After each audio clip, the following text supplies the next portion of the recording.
guys, so for today's vlog, we will discuss about comparing economic system. So an economic system is a decision-making structure of a nation economy characterized by entities and policies that shape it.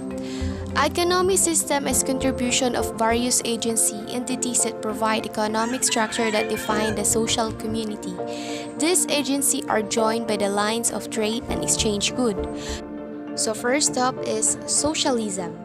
So a socialism is an economic system in which the factors of production are valued in the relationship to their usefulness to people. So this picture showed that the nation wealth should be distributed to everyone in a fair way. So this is fairness. So this second picture is a government. So the center of economy is the government, not the individual. Example for socialism is my chicken laid 2 eggs. The government takes the one and give it to the guy whose chicken did not lay. Based on the idea, it is a corporation and social responsibility. Therefore, we can say socialism is equality. And the idea is not political equality but social and economic as well. So let's move forward about democratic socialism. So democratic socialism having socialist economy in which the means of production are socially and collectively owned and controlled alongside a democratic political system of a government. Democratic socialism is a political philosophy supporting political democracy within the socially owned economy with a particular emphasis of economic democracy. Let's talk about socialism's strength. First, socialism creates society that focuses of economic equality. That means you have more knowledge about what each service or item will be its final cost. So the second one, there is a reduction in poverty when the socialism has a chance to work. When the very rich are taxed to contribute to the very poor, then the entire society can express an increase of total vitality or happiness. Also, the socialism, the presence of universal healthcare can improve living standard. When there is a free healthcare available to the people at the point use, then everyone can receive the basic care that they need to maintain their health. Then the excesses of the free market come from under regulation. Public ownership creates several benefits to socialist society. It allowed the agency to run in the best interest of public instead of trying to create profit for shareholders. So aside from advantage, we'll talk about the disadvantage or the weaknesses of socialism. Socialism creates significantly higher tax burden for individuals. When an economy has high rate of progressive taxation, there are more tentativeness that benefits to consider working or creating businesses opportunities. Entrepreneurship have no motivation to operate since they are not the true owners. The creation of welfare state can lead to industrial disincentive. Governments can fail when trying to regulate industry or own businesses. If you're living an ideal world, then each government would have success of their own business regulation activities.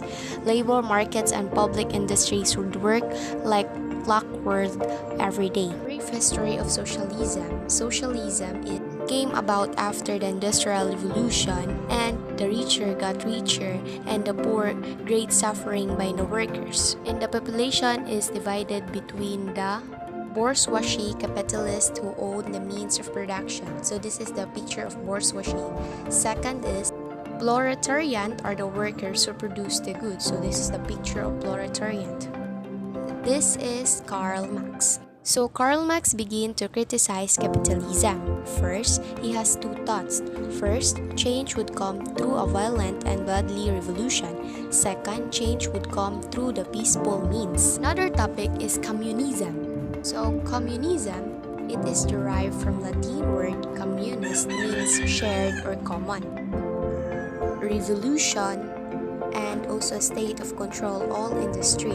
Communism is a form of government that falls on socialism spectrum, but this is a specific approach is very different than a community-based systems that look a group of governing. Political and economic system in which the government control all the businesses. People can own property or industrial in the theory of people of all social classes are treated equally. Example for communism. The government takes my chicken and give me an egg. example emphasized that people can't own property because all social classes are treated equally. Advantage of communism. It works effectively and a certainly planned economy. Communist governments have the power to mobile economic resources quickly on whatever scale is needed for any project. It can transform the shape of an economy to the vision of a leader. It creates equally on the level that capitalism can never offer. It allows for employment opportunities to be given out to everyone because if you don't like the idea of working, then you must support your community in some other way, as each person has the equal part of production processes. Aside from that, communism has also disadvantages. First, the government owns everything, like including property, businesses, and production means. There is no freedom of speech, a typically communist government. Central planning is challenging to achieve in a communist government. Efficiency and productivity are difficult since there are little motive of workers. There are never needs of having entrepreneurship operating of communist space because the government maintains control of everything. This means that production circles operate just well enough to produce what they need for domestic consumptions, a limited export market that may available. The needs of our consumers are not taken into consideration in a communist government. Even the modern communists are most really of concept of mixed economy so that it can survive. It is possible by entrepreneurs who wish to experience success by living situation in a country of practicing in this form of government can be exploitationary, splitting, and discouraging. So I guess guys, this is the last page of my discussion. So before I will end up my discussion, I will give you a quote which is related to my topic, and this is: according to Ayn Rand, there's no reason between communism and socialism, except in the means of achieving the same ultimate end. Communism proposed to enslave man by force and socialism by vote. It is merely the difference between murder and suicide. So this is the end of my discussion, and I hope that you learned something. God bless and thank you for watching everyone. Bye-bye!